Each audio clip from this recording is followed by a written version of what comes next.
क़यामत वाले दिन बोलिए, याद रखो आप जिसको मानते हैं वो आपका इमाम है। आप जिसको मानते हैं, और हम अहले बैत को मानने वाले हैं।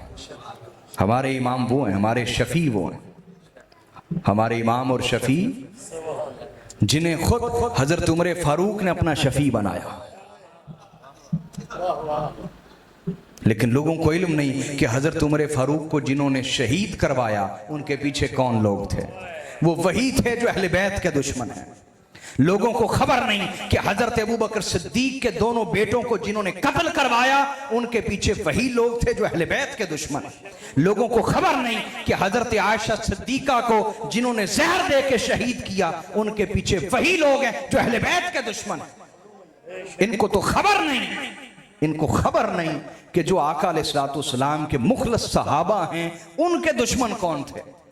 उनके दुश्मन वही हैं, मुखलस सहाबा किराम के दुश्मन वही हैं जो अहले बैत के दुश्मन हैं। समझे बात या नहीं बोलिए?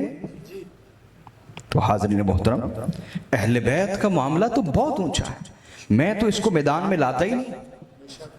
मैं तो इसको मैदान में, ये तो इतना बुलंद मामला है कि यहां तो अदना दर्जे का बुग़्ज़ घर बैठे दिल में पैदा हो जाए तो ईमान खारिज हो जाता है और मुनाफ़िक़त आ जाती है।